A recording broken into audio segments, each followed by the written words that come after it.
In the early 20th century, amidst the roar of industrial revolution, Harvey Firestone stood out not just for his business acumen, but for his unwavering commitment to innovation and humanity. One crisp morning in Akron, Ohio, as winter's chill lingered in the air, Firestone noticed a group of his tire factory workers huddled around a struggling machine. The production line, crucial to meeting growing demand, had ground to a halt. Without hesitation, Firestone rolled up his sleeves and joined the fray. His hands, accustomed to boardrooms and deals, now deftly adjusted gears and belts. His presence, a testament to leadership forged in action. Hours passed, and with each passing moment, Firestone's resolve hardened. He didn't just repair the machine. He rekindled the spirit of his workforce. As the factory hummed back to life, a ripple of applause broke out among the workers. Harvey Firestone's leadership wasn't just about profits or production numbers. It was about rolling up your sleeves, standing shoulder to shoulder with your team, and leading by example. Join us as we unravel this amongst many other stories of determination, innovation, and leadership of today's subject, episode 43, Harvey Firestone. With that, welcome back to Leaders, a podcast dedicated to exploring the best leaders this world has ever seen, and your number one source for actionable business leadership insights. So, continuing on the tire theme, last episode we covered Les Schwab, and today we cover Harvey Firestone. Harvey's impact is that he was a pioneer within the tire industry, a close friend of innovators like Henry Ford and Thomas Edison that we will also get into more detail on, and his leadership philosophies that are outlined in his book, of which will be much of the source referencing here. So we'll go through a lot of the early influences and beginnings of Harvey and the key leadership principles that he articulated in his book From Men and Rubber, and then some lessons to take away for modern leaders. So in the early years, his humble beginnings were in Columbiana, Ohio, and that upbringing really shaped his work ethic and values. Early career was in a carriage tire business, and he identified a need for innovation there, and that's what led him to found the Firestone Tire and Rubber Company in 1900. He really had a vision to make quality tires accessible for everyone, and had some early struggles, but then those also led to breakthroughs.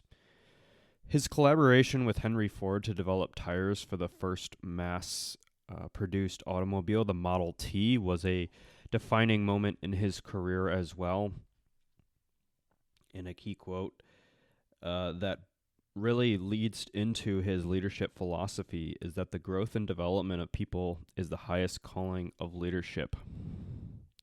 And what was his leadership philosophy? First and foremost, he wanted to focus on the people. The significance of the title Men and Rubber is that it balances the human element with the technical side of the business. He also emphasized on treating employees as partners and not just workers. And we can see that rings true to last episode's Les Schwab, as he had employees and develops profit sharing plans for the employees to kind of not just be low-level employees, but people within the business partners. And a few quotes here that also emphasize his focus on people was that men without ability can never have enough capital. They will be continually out after money they will think that money can substitute for brains, and of course they will end in the bankruptcy court. The eternal problem of business is men. There's no preliminary test by means of which the quality of a man's judgment may be gauged, and even if there were, the matter of the men's whole fitness would not be determined, for there would be. So the real important matters cannot be settled by the application of rules, although a guide may be had by the application of principles. And principles, it is well to remember, are quite different from rules. So on these sort of rules from a labor perspective, and the policies that he set forth is to, 1, provide the best possible working conditions, 2, try to pay a somewhat higher wage than anyone else pays.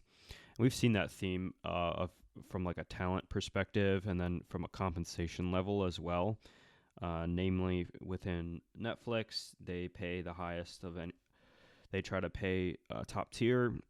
We've seen this within other leaders that we've studied, and their philosophy is to pay more versus less from a wage perspective to get the right people in. Provide rewards and facilities over and above what any other company provides. Insist that foremen treat their men as human beings. Next, avoid the strict definition of the duties of any supervisor or foreman in order that no man may easily pass the buck. And then support employees' rights after they've joined. And along this line of what an employer can do is the biggest thing that they can do is to help his men to help themselves. We, in 1917, started an employee stock savings plan by which any employee had the right to buy from 1 to 10 shares of the common stock and pay for it through deduction from his pay envelope at the rate of 75 cents a week a share. Later, we made the purchase of 2 shares a condition of employment. I am informed that we are the only large company in the world in which every employee has a stock interest. So definitely a pioneer in that right of establishing some ownership amongst the employees there and encouraging it. Employees get rewarded for suggestions. When you write us your suggestion, make perfectly sure in your own mind that it embodies an improvement upon the existing method, machine, raw material, or other item. Then if you feel satisfied on this point, ask yourself further questions. So then he lists out a few questions here. So this point is really articulating that he is making that point of these employees are not just partners, but then he's also open and soliciting their feedback as to how to make things better. And so some of the questions that he asks employees to think through when submitting some of these ideas are, will more work be produced? Will better work be produced? Will quality be sacrificed for quantity? Will the proposed change pay for itself? Will working conditions be improved? And finally, if it were your plant and your money, would you make the change? And a key quote to wrap this up would be, success is the sum of details. It's the leader's job to pay attention to every one of them.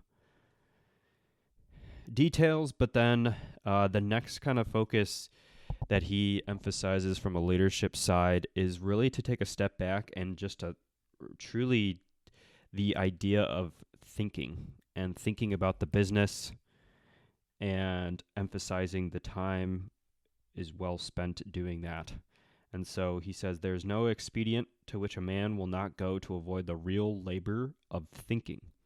Business is founded on thought. Manage oneself and leave enough time for thinking. Have flexible plans. If anything in the business is wrong, the fault is squarely with management. The only firm rule I have is to take up one thing at a time and to take up nothing else until my mind is free. So another layer here is on focus, so just one thing at a time. A man may keep very busy indeed without doing any thinking at all, and the easy course, the course of least resistance, is to keep so busy that there will be no time left over for thought. A committee may function very well indeed as a clearinghouse for thoughts, but more commonly a committee organization is just an elaborate means of fooling oneself into believing that a spell spent in talking is the same as a spell spent in thinking. So I think we've heard that idea before, that I have to look back on the episodes, but this idea that the committee, the idea of having committees make decisions is suboptimal, and he really articulates that here as well. It really is a misnomer to call the directing head of an enterprise an quote-unquote executive. He cannot possibly be an executive and hold enough time back to think. The execution must be done by others, and one of the vital, ever-present problems as a company grows wealthy is keeping executives on the job of executing. It does not require any thought to do business in a period of rising prices. We had gotten out of the way of thinking. But vision, as I see it, is not a dreaming forward. Is it a thinking through with the values ever in mind? Quick decisions that have not been behind them a long train of thought are exceedingly dangerous. So continually just lots of different quotes on like the idea of thinking and how important it is. Thinking is not required all the way down the line in business. The difficulty is to pick out the men who can and will think and get them into the positions where thought is needed. It seems exceedingly difficult to get our branch organization to quote unquote think. Of course, it is difficult for all of us to think hard enough and long enough to get a clear picture of the problems before us.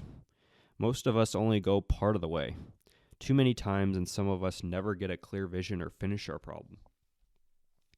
And that means failure, no matter how good our intentions are or what energy we exert.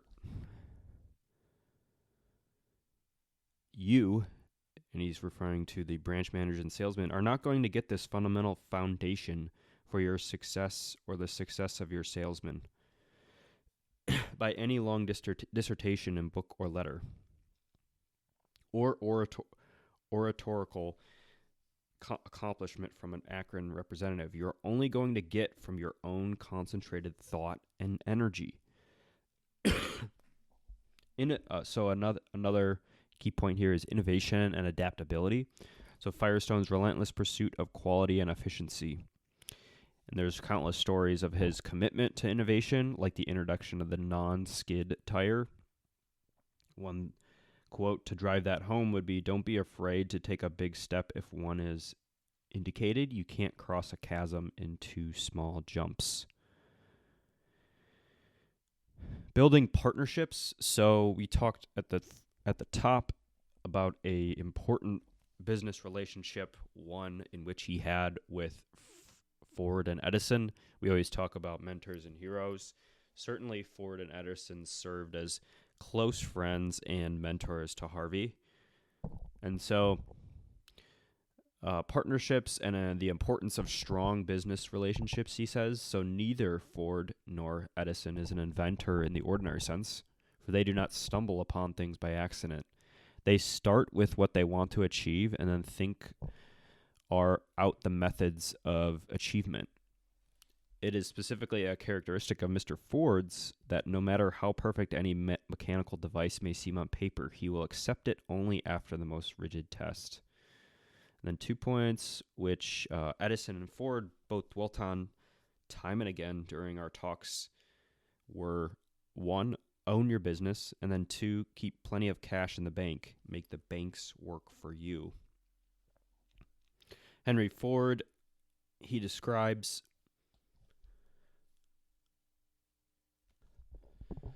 Mr. Ford is both a mechanical genius and a business genius. He goes through conventions, through established practices, with a superb surety. He has the genius of reducing a problem to its elements in so simple a fashion that it does not appear to be a problem at all. He's very strong first sort of principles thinker. Think Elon Musk, Jensen Huang, who we've covered from NVIDIA, also the same way. I doubt if Mr. Ford could have carried out more than a fraction of his plans had his business not been personal with him and his family. Every American business of consequence has been built by one man staying on the job. The corporate form of organization is only a method of defining the interest of investors. It is not a form of management, and when the stockholders vigorously help in the management, the business cannot prosper. The moment that a company starts paying dividends without regard for future needs, it is good as finished. Legit business ought to be protected and not interfered with. A manufacturing operation should be carried through without a stop from the raw materials to the finished product, and no man can be said to control his business unless he can also control the sources. Back to Mr. Ford. It is Mr. Ford's thought that a good idea lives forever, and he wants to examine the things of the past to see what they contained in the way of good ideas. Edison and Ford are both sort of practical visionaries. They make their dreams come true. So when Jobs took his original Mac team on its first retreat, one member, so this is back to Steve Jobs, kind of a parallel here, a modern day example, would be Steve Jobs, who we covered in episode 2. He took his Mac team on its first retreat, one member asked whether they should do some market research to see what customers wanted. And Jobs replied, no, because customers don't know what they want until we've shown them. He invoked Henry Ford's line, if I'd asked customers what they wanted, they would have told me a faster horse. Successful business is never conducted on rules, it's conducted on principles put into effect by human energy. Edison said if only we had enough cheap power, we should be able to reduce manufacturing costs to a minimum and bring on widespread prosperity. Mr. Ford, Henry Ford, always thought in terms of the greatest good to the greatest people. He aims to place all his inventions within the reach of the great mass of the people. And sort of to bring this to Harvey, he belongs to an entirely different type, a sort of clean, clear-headed, conscientious business type, always on his job, always ready for whatever comes, always at the service of those around him. That relationship also yielded some insights into networking and negotiation strategies. And Harvey says friendship is the foundation of business. And then some quotes to bring this home again. On finding a business partner, he said, I invited a good prospective partner for a drive, and I took some pains to let him realize how much easier the riding was with the rubber tires, of course, from Firestone, than with steel-rimmed wheels. Actually, I was making a demonstration, but without any proposition. I wanted him to sell himself before I did any talking. This really brings home that Harvey also felt that satisfied customers constituted the cornerstone of the business. That's what we're always after, a permanent relationship with the customer, strong business relationships, strong friendships that help forge this leadership style. In addition to that, not only forming those strong business relationships, but he was also a sort of values-driven leader and has some other thoughts on leadership here too. So some quotes from the Men on Rubber on integrity, trust, and perseverance. The man who goes farthest is generally the one who is willing to do and dare. The sure thing boat never gets far from shore. Dependability, integrity, and industry are the cornerstones of success. A few other things on details, which he feels is also key. An executive cannot dismiss the details. Business is made up of details, and I notice that the chief executive who dismisses them is quite as likely as not to dismiss his business. I believe in one-man control. No business is large enough to survive divided authority. Good management. So what does good management mean? That is management with real thought behind it, and it does not bother trying to make its way by trickery, for it knows that fundamental honesty is the keystone of the arch of business. It's finally the duty of management to provide so good a product and then to let people know so thoroughly about it that any man of reasonable intelligence can go out and sell it. And one of the final things that we will cover here is on his thoughts on communication and philosophies there. So a few different quotes that illustrate this are that he says, no amount of writing will take the place of action. Use what common sense you have under circumstances. I know of no better way of fooling oneself than writing inner office communications and asking for reports. Communicate information that matters. Simplify reports. The only firm rule I have is to take up one thing at a time and to take up nothing else until my mind is free. Back to the thinking and then the focus standpoint here. The writing of letters. So this idea of like writing on paper, formal communication, he says is a great time waster. Clearly divide responsibilities. Plan, but operate a business, not a plan. Nothing is easier than to budget in mechanical fashion. And then a final few things here. The question I always ask, and this is regards to like kind of efficiency, the question I always ask myself when looking at any operation, whether in the shops or in the office, is this: is it necessary? That gets to some parallels here. Episode 3, Jack Welch, GE, he's all about efficiency, cutting what's not working. If we're not, number 1 or number 2 within a category, let's get out of that business. Let's close it up. Toyota, very efficiency, manufacturing, efficiency driven. From episode 39, Sakichi Toyota, he definitely had those kind of lean principles instilled as well. And so Harvey looks at the business the same. And he also says, if I do find a process or operation necessary, then I ask, can it be simplified?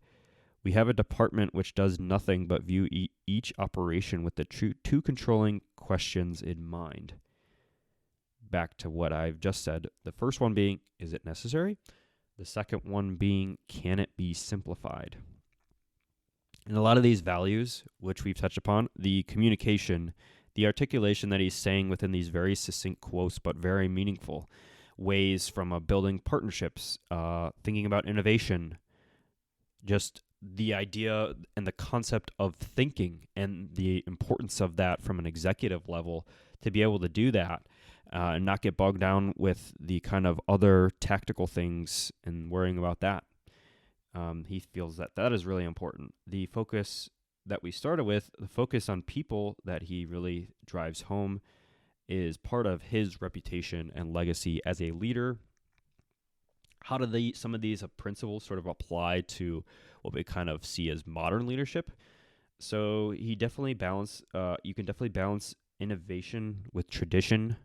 That's something that he did well. Investing in people, fostering loyalty, and then a common theme that we've talked about amongst a lot of these leaders is adapting to change while staying true to some core values that you sort of instill into a company, those principles and philosophies that are going to be in the business, no matter what the environment, no matter what you're selling. And some takeaways from a quotes perspective, too, would be kind of think big, but don't overlook the small details. He emphasized the idea of really digging into the details as a leader. Your team is your greatest asset, and partnerships are the key to longevity. Firestone definitely had some resilience during some challenging times, namely the Great Depression. He started the business in 1900, so it was a few years in where he had to sustain through that. And he says hard work applied faithfully and intelligently will never fail to produce the desired results. So the final chapter, and the final thing that we'll end on, final chapter from his book Men on Rubber, kind of gave his articulation of why he is in business. And so there's a few quotes I want to read that just, I think, articulate home his kind of true calling, his true meaning as to why he has started Firestone Tires. And so he starts with, the very worries and insistent demands on one's mentality and physique are a joy, for they are tests, challenges. If business were a science, then one could learn the principles and let the thing run itself. But no business will run itself. Business must earn money, and therefore it has to be watched day and night. It must earn money, else it will fail, and failure means that one has played the game and lost. For unless a business earns, it must stop. Our life is made up of experiences. Business leads one into every profession and every walk of life. It is the school of experience. Business is the school of experience. It's a good quote that he had there. The greatest pleasure is in doing something to help others to help themselves. In business, there is the supreme satisfaction of accomplishment, of planning to do something, and of carrying through those plans against all obstacles to a final accomplishment. Finally, business is made up of opportunities for great sacrifices and great accomplishments. It is the most absorbing occupation on earth. So with great leadership becomes some great responsibility, some great experience within the business world here. And so that will end episode 43 on Harvey Firestone. Hope you enjoyed another tire pioneer that had some great thoughts on leadership and his legacy here. Some great quotes that we will include as well and really try to articulate those home. Great learnings here from Harvey, and we will be back here soon with episode 44. Thanks for listening.